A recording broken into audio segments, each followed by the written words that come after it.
So we'll just start it saying, welcome to the podcast, everybody. I'm here again with my friend Kamani. And today our topic is going to be about consumption. And what does consumption mean, right? When I say consumption, Kamani, what do you think of when I say consumption? Well, I think of consumption as your nutrition, the music you take in, the verbiage that you're saying to yourself, or the radio or whatnot you're listening to, and just in general, the energy that you're taking in. So we're not just talking about, going to McDonald's and eating food or whatever, right? We're talking about everything that you're consuming in on a daily basis. The music with the cursing and all that. So that's necessarily what we're talking about, consumption. Okay, so let's break it down and just start with the food that you consume, because I know you're a esteemed chef. So we'll start with food, and then we'll break it down and we'll talk about the other subjects. So when I think of food, for me, one of the things I've been trying to do is eat more salads and less rice, right? So coming from a Caribbean background, you have your plate is full of rice and peas, gravy, right? Chicken with the skin on it, right? Because the skin tastes better. You know what I mean? And then you have a little bit of vegetables, and then you have your coleslaw, and your coleslaw probably has, like all the stuff mixed in with the coleslaw, so you're not getting the true effects of the coleslaw. So that's your comfort food. So that's where you kind of start with, and that's what you eat. That's all you know, right? So now what I find is that with a little more knowledge, you start to say, okay, I got to cut down, especially the older you get, right? Because the older you get, your body really starts to feel it, especially if you're in tune with your body, right? So I've been doing a lot of meditation lately, and what I find is that because of that, you're more in tune with your body. So I've been eating salads with just a protein on it, right? And what I find is that if I say even get a hamburger, it's like heavy, and I can feel the heaviness, right? But we eating the salad, like there's ways to make it tasty and good, right? So I put cranberries, I put a little bit of sunflower seeds, and the different nuts, right? So you can change it up. Getting your fats in there. Right. So and I find that even if I don't have the protein, like if I don't have chicken or anything like that on it, I can eat that and feel good. Feel really good. And feel light, right? And that's I think that's the best way to describe it for me, is it feels light. Right? And that's true. When you do start to eat clean and you start going through this transition and the growth, like he said, he's doing a lot of meditation. So he's doing the work internally. Well, if you're doing the work internally, you have to feed the soul, right? Because that's what's happening. You're feeding the soul. You're feeding the body, right, to its core. So what you want to do is you want to give the body a chance to grow as well, right? And he said we're getting older, so then you start becoming more in tune with what you're eating. He's eating beef, burgers, you're going to feel a little heavy and sluggish. That stuff's hard to break down. The protein's hard to break down in the body, right? And it also goes back to maybe even your blood type. Can you even process that kind of protein, right? So from there, you really want to focus on, are you getting the proper carbohydrates, right? You want to get the proper protein, and you want to get the proper fats. That's called micronutrients. You add those three together, you get total amount of calories, right? A lot of people are obese these days, and they're wondering why they're obese. Well, if you're having, 2 cans of pop every day, you didn't look at the sugar content, right? The sugar content says 50 grams of sugar in there. Well, pretty much what you're doing is you're setting yourself up to being, a patient in the hospital at some point, right? So when we talk about consumption, we're talking about overall in life, right? What you're taking in through your mouth, your ears, your eyes, right? What you're breathing in, and we're just trying to have a healthier outlook on life. And if you want to have that, that starts from within.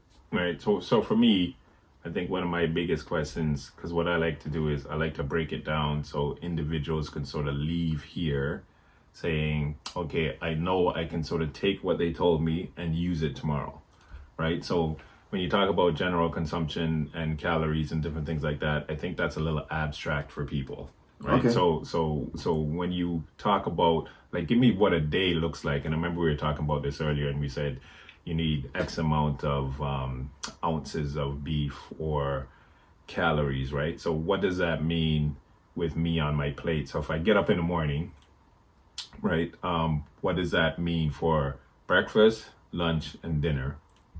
Okay. So And then break it down if you can by the amounts, because I know if we say 10 grams of protein, what does that mean? What does 10 grams of protein look like? okay. So when they're talking about the micronutrients, and that's when we're getting a little deeper into your nutrition, right? A lot of athletes will know what I'm talking about here, but for the general public, right? When we're talking about the proteins, we're talking about the meat that you're taking in. So if you're working out, right, you're tearing the body. We were talking about this earlier, right? When you're pressing weights, what you're trying to do is achieve, you know, the muscle to grow. How is it gonna grow? The muscle starts to tear, microfibers start to tear. Well, you need a band-aid to actually recuperate. What's that? Those are the beef, the chicken, the pork, the lamb, the fish, right? Very good high proteins. So, you know, if you're trying to achieve a body of, let's say,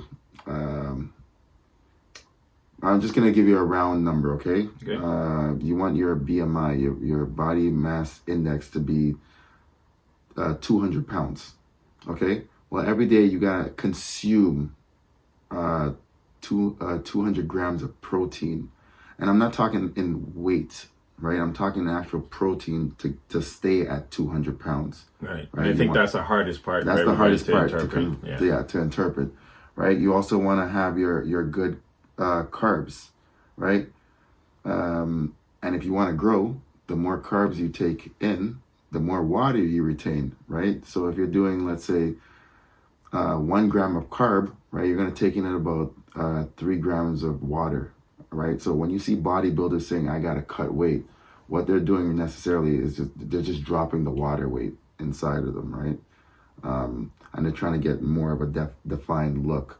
So that's when they start going into more greens, right? They'll start also cutting back on the sodium, right? To get back, you know, because where sodium goes, water flows, right? Okay. And that's going to keep you sluggish as well. And then you want the good fats. Good fats is going to help you hormonally. It's all going to help you burn a lot of body fat as well. So if you're having the good fats, like let's say avocados, that's a great one. Peanuts, almonds, walnuts, your seeds, like your pumpkin seeds, those are all great fats, all high in your vitamin B12, right? And you're going to get a lot of that in your fats.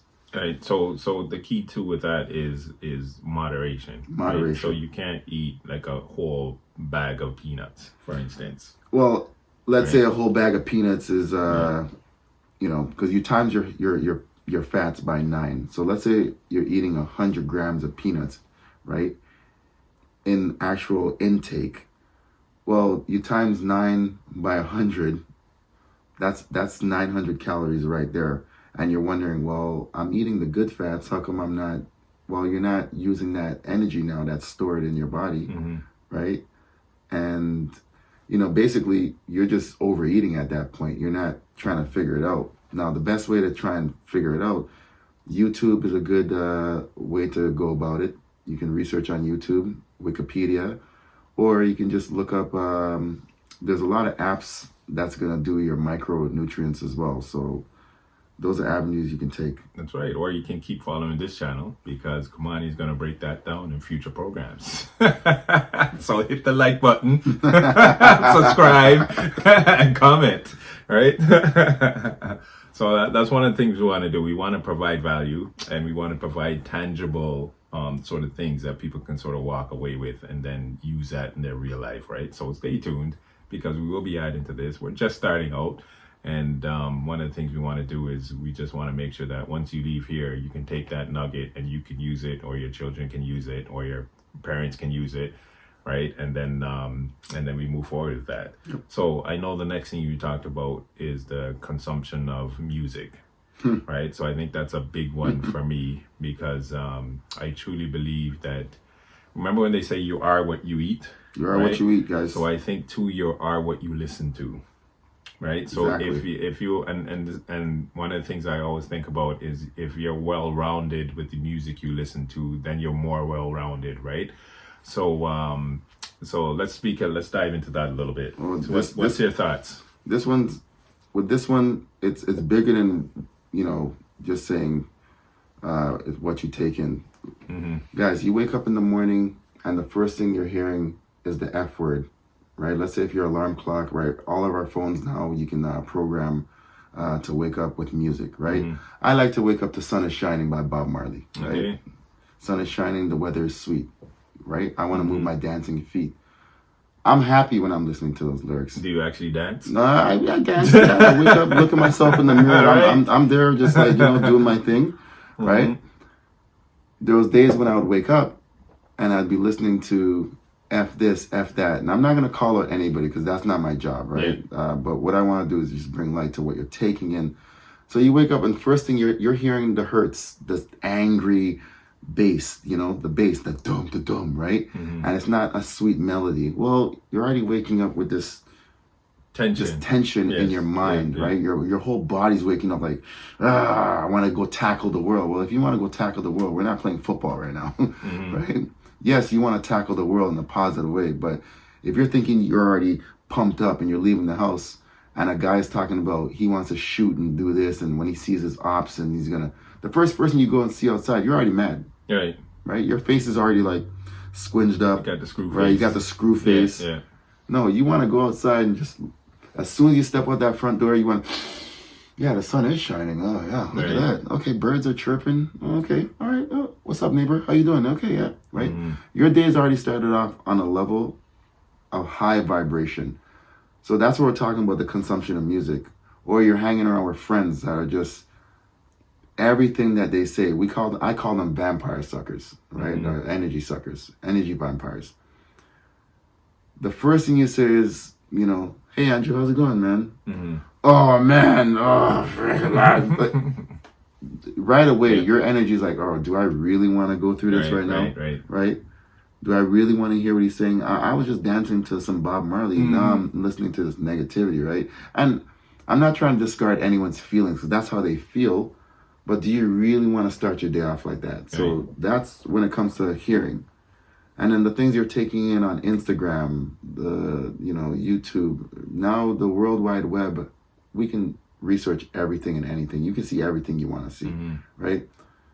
And I'll tell you a quick story. Back in the day, my friend came to me and said, I had this video called Faces of Death. I'll never forget it. Okay. I had a religion teacher, because I went to a Catholic school, religion teacher, he overheard us speaking about this, and he said, I don't want you guys watching that stuff. That's the devil's work, right? You're in a Catholic school, right? Sure enough, my buddy said, I'm going to give you the video. We discarded what the teacher said. I'm going to give you the video. I went home. He said, don't watch it before bedtime. Okay. So he gave you the disclaimer. Right? Hard-headed me. Yeah. I'm in my room, pop it on. Let me just see what's going on here. I'll tell you right now, when you see someone walk up to another human being and put an AK to his face and literally just blow his brains out, and that's not censored, that does something to the soul. It really does. It desensitizes you from just humanity altogether. Yeah.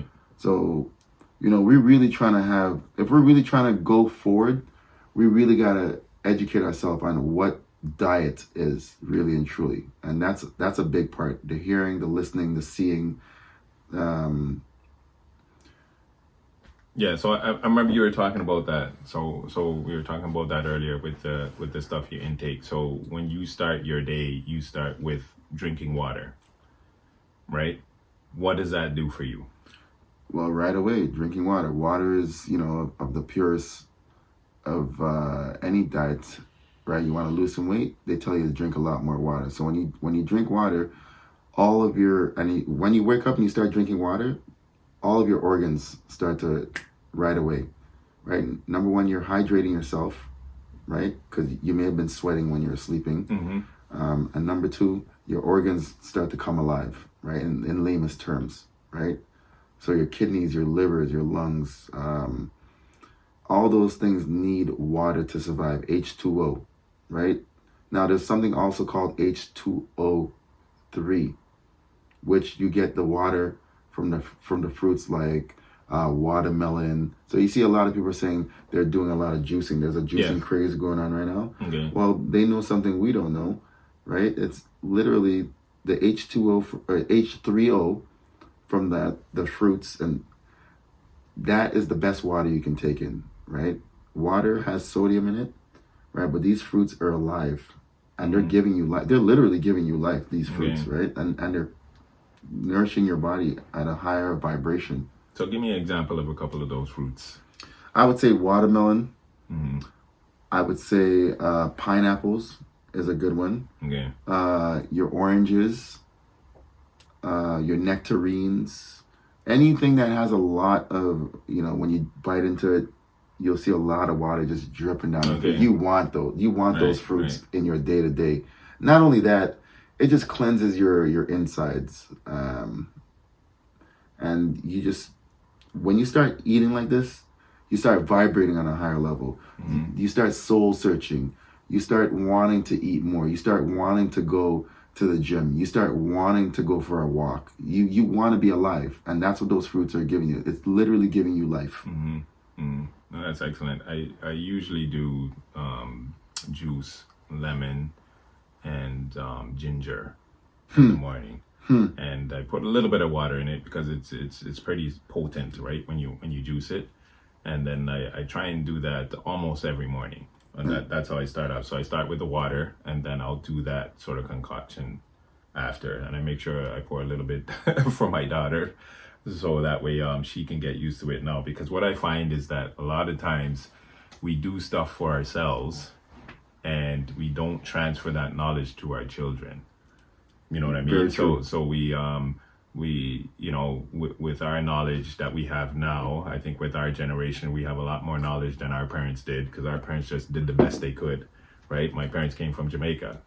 They didn't know much. They just know, okay, I got to do this to survive. I got 5 kids, bush right? tea. But they were sort of doing it right from the beginning, Right? Because they were living off of, you know what I mean? They were living off of the land. There was no going to the store. No, you went to your backyard or you went to the farm to get it.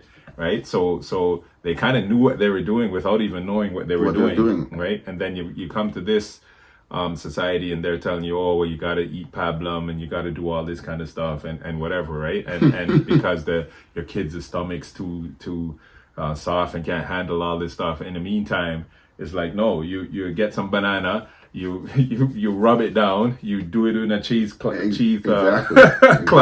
right? And you give it to the child. And once you eat that, because I remember I did that to my son, and once he would drink that from the bottle, and this is when he was small, when the doctor's saying, oh, their stomach can't handle it. He went to bed from 9 o'clock and didn't wake up till 6 in the morning. That boy he was on siesta. And he was good, man. That's right. Good to go. He was good to go, man. And look at him, big, strong 30-year-old boy now. Right. You know what I mean? No allergies, no, none of that stuff. Right? No peanut allergies. Yes. None of that stuff. Right. Yeah.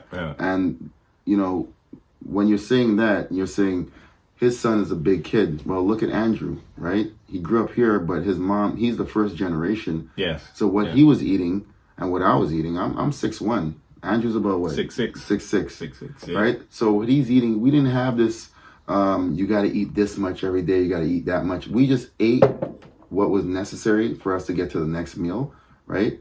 And we didn't have the money to just go to the grocery store and buy a $12 plum.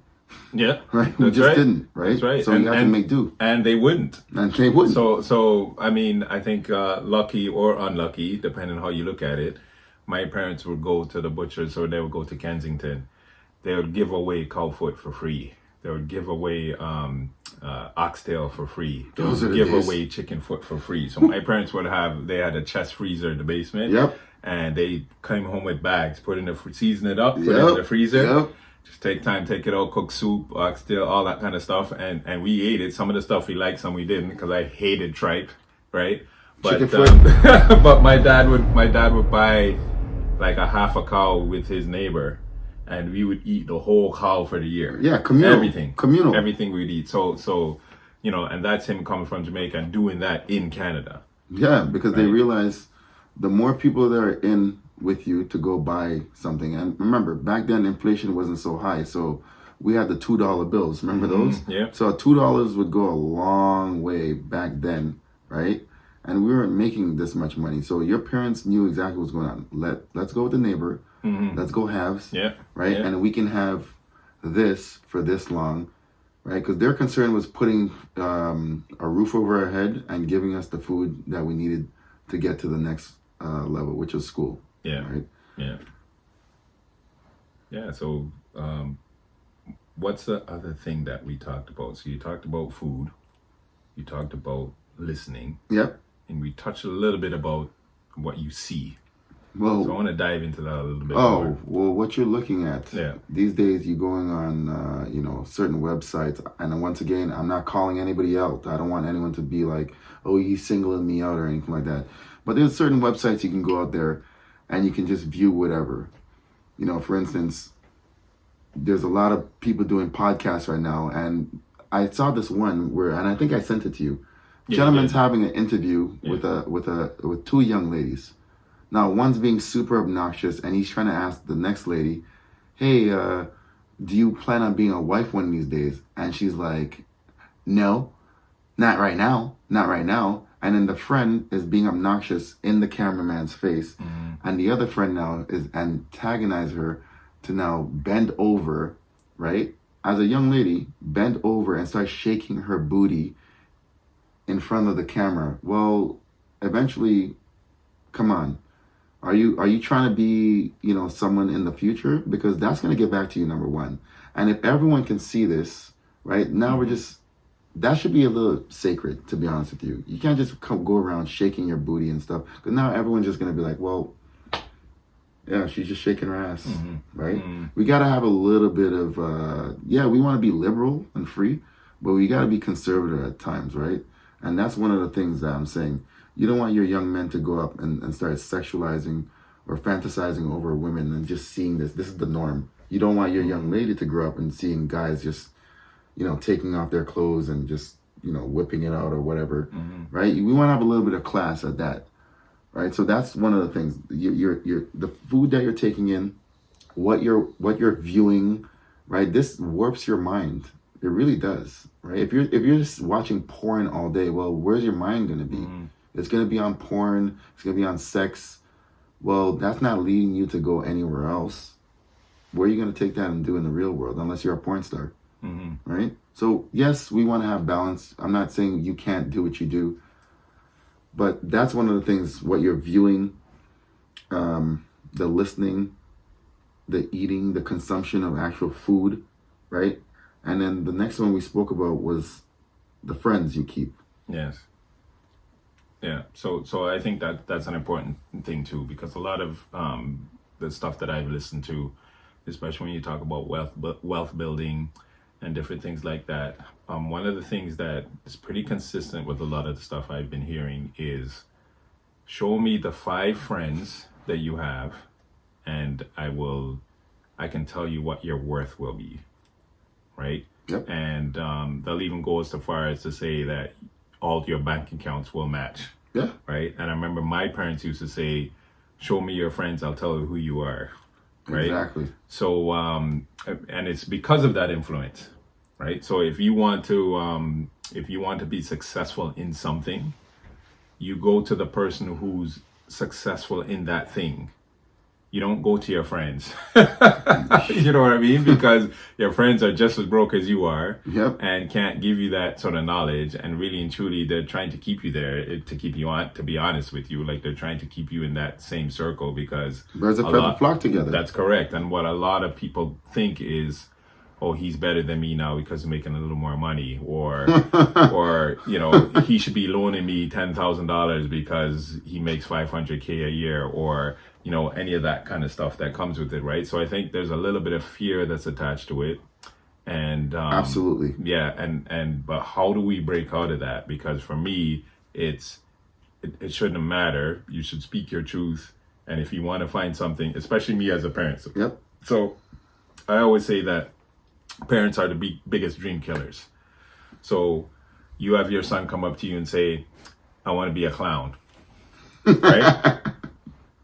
you're gonna laugh. You're gonna say, "Do clowns make money?" It's like, oh, everybody's afraid of clowns. It's like, how are you gonna survive off of making money on being a clown, right? So this is the first sort of reaction that you get, whereas you're killing that dream of that child. Right? Absolutely. So for me, is no, you go and you find a successful clown. And you say, let me introduce you to this clown. He can tell you his journey. Very he can true. tell you what he's been through, because none of us know what a journey of a clown is. None of us do. When you think about it, like, who knows that, right? So that's what a parent should be doing. Taking you to that individual and saying, here's a successful clown, right? Or even a not successful clown, but then have that clown tell you the journey, because they've been through it. Exactly. Right? So what you want to do, and Andrew said it best, parents, we have to stop this where your kid comes to you and says, I want to dye my hair. You got to remember, when you were a teenager, right, you didn't want to listen to your parents. Especially you came from the islands and you start seeing how North American kids were being brought up. You want to be just like that because you want to fit in a sense, right? As long as you teach your kids the core values, right, wrong and right, they will find their way. But guess what? You have to break out a little bit of the tradition and the culture to let them find their way, because eventually the culture will stop you from moving forth when people don't relate to you. It's facts. It's true, right? You want them to have a little bit of, a lot of culture, but then move into, okay, well, how can I take my culture and emulsify it with the culture that's happening right now, right? You just want to give them the right and the wrong. So the best way I said it to my son, right? I said, Mom is Mother Nature. She's Earth, right?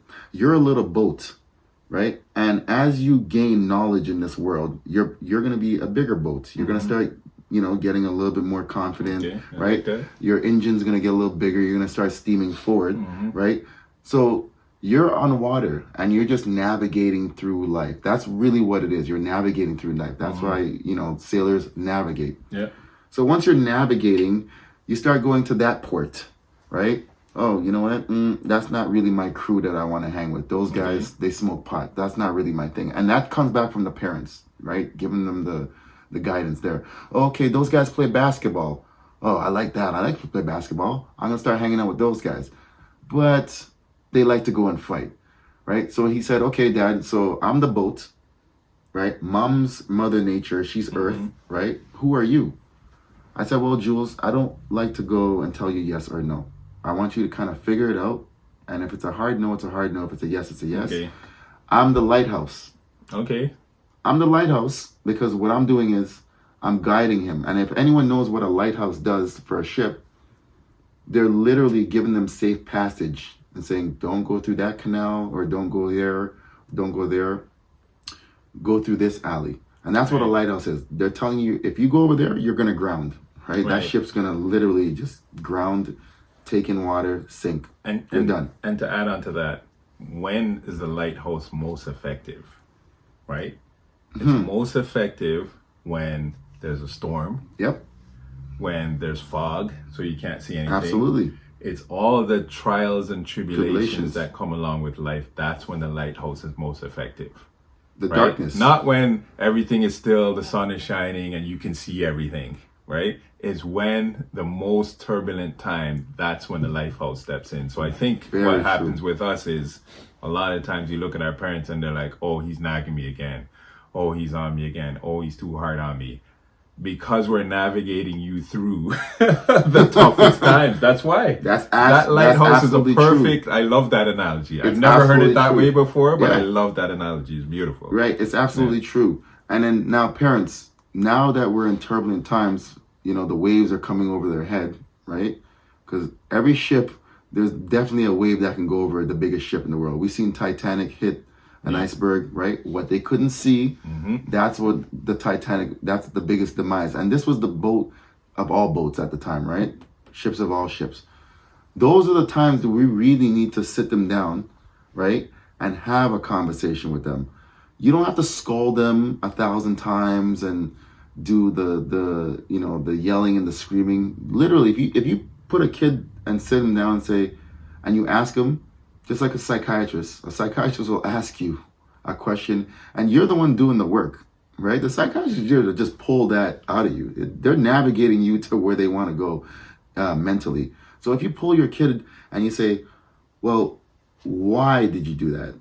And you take out the base, you take out all that, take out your emotions, right? And you actually go with logic and common sense to that child, you'll get a better response than pulling out the belt and beating them and until, they're gasping for air, right? I mean, that doesn't work. I really think beating your kids don't work. Mm-hmm. I really think so. I really think a conversation with your child is a lot more effective, right? Because now you're verbalizing something instead of going straight to the violence. Yeah. And that's one of the biggest things in Grenadian communities. They want to beat the living lights out of the kid and say the kid's hard-headed. No, you have not guided that child properly, right? Because it starts with you, right? The child's there from when they're birth, and they're going to be there probably until they're adolescents, right? You want to guide them, and the best way to guide them is shining the light into the positive, right? And then speaking about the negative. But don't put too much light on the negative, because they're going to focus on the negative. You focus on darkness is going to be there. Right? When I was learning to ride a motorcycle, that's one of the fundamental things that they talked about. They said, what you look at is what you're going to run into. Absolutely. So they always say, look where you want to go. Exactly. Not where the danger is.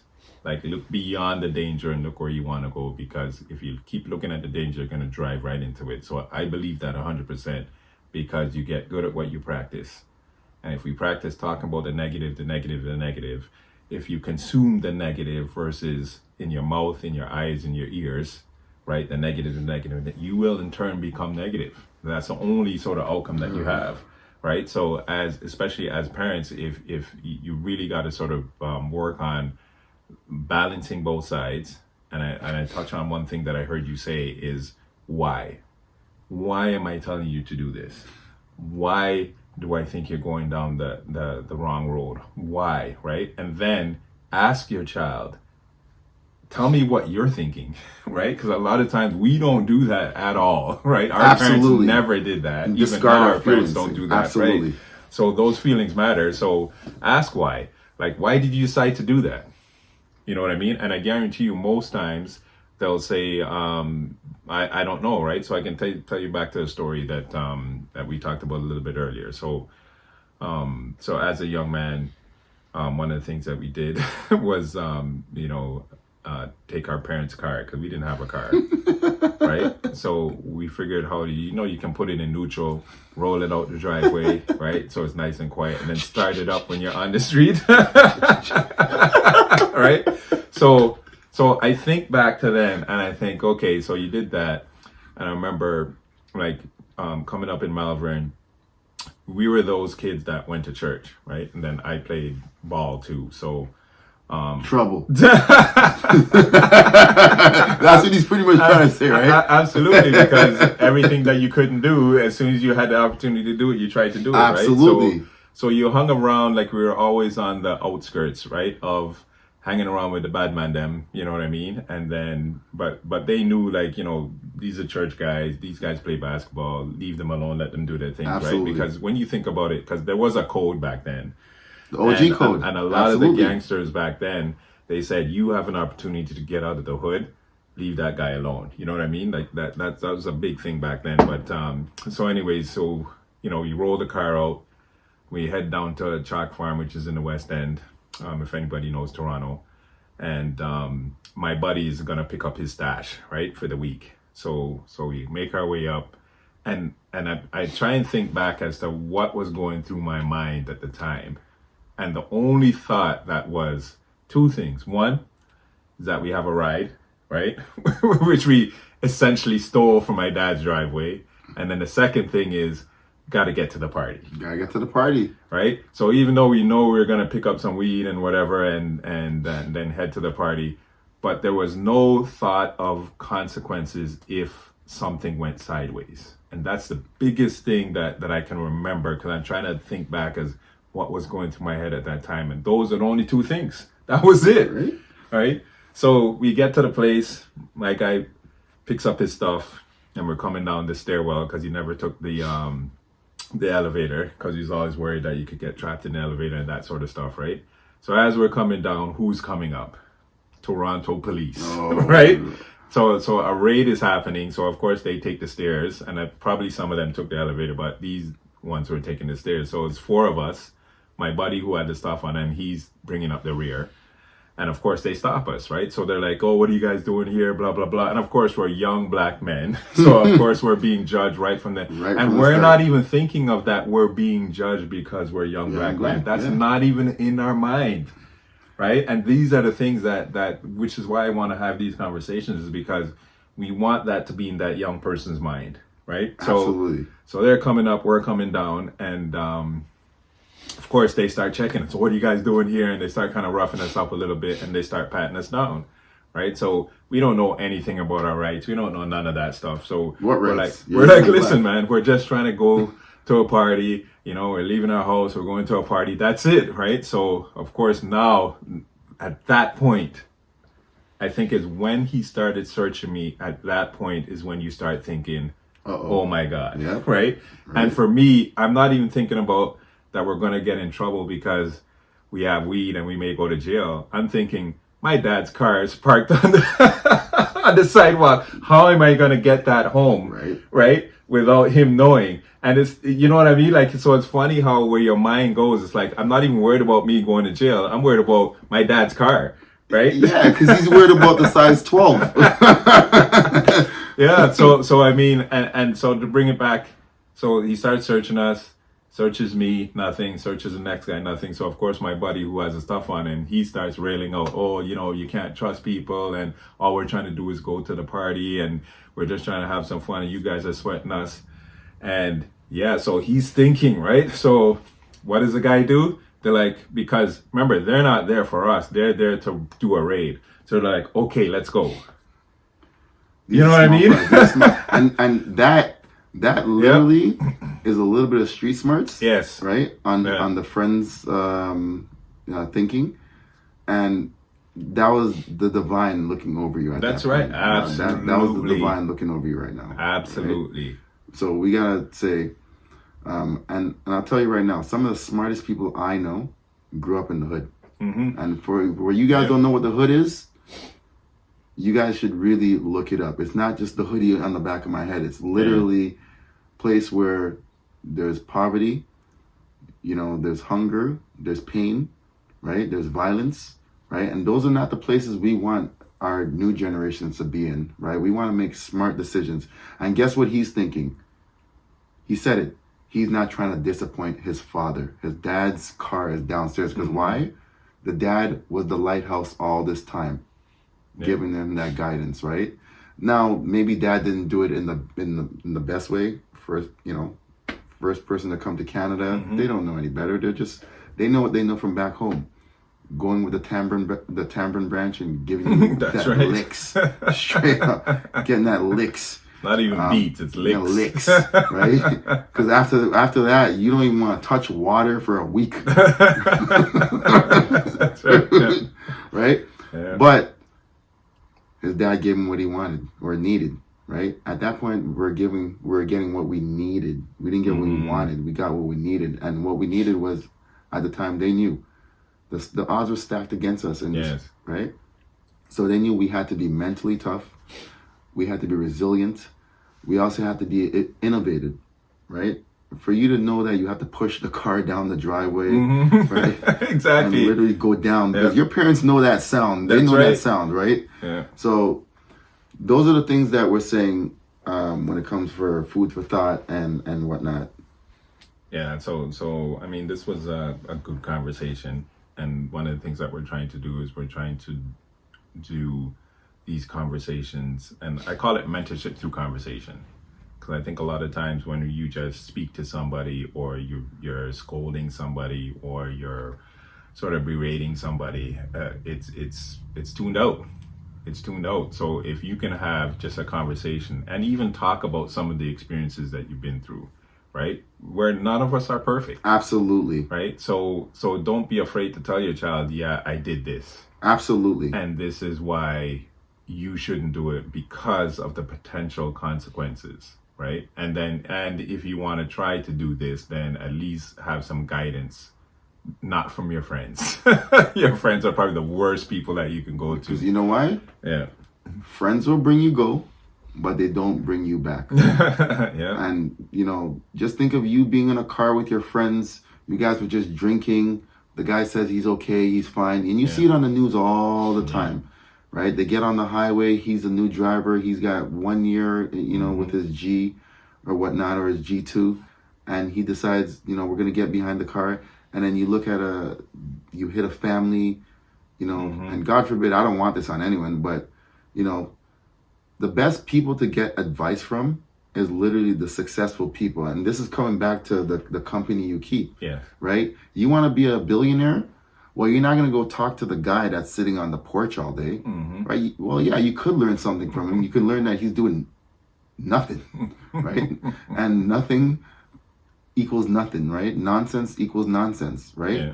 So you want to hang around with the people that go to church. You want to hang out with the kids that are going to play sports. You want to hang out with the child that, is a little bit introverted, but when you have conversation with him, you're left feeling invigorated and not drained. Right. Right? That's what you want. You want those good energies around. Yeah, absolutely. It reminds me of the Dave Chappelle. He had that conversation, and he was talking about his son. One of the things that he did with his son, talking about drinking and driving, was it like, listen, son, like anytime you're drinking, doesn't matter what time of night, you call me, right? And I will come and pick you up. It's not about you getting in trouble. It's not about any of that stuff. Call me and I'll come pick you up. All right. Yep. I had that same sort of thing with my son as well. But so he goes, so one day it's late, and I'm not going to say like how Dave says it, right? Not even close. But he said one time it's late, right? And his son calls him and it's like, I don't know what time in the morning, right? And then Dave's like, I've been smoking myself too, right? So he goes, it doesn't matter. It's better me take the bullet than you do, right? Which is exactly what parents do, right? Exactly. And he said, give me the address where you're at, right? So he gave him the address, and he's like, son, you wouldn't believe this. We're at the same party. I thought that was so funny.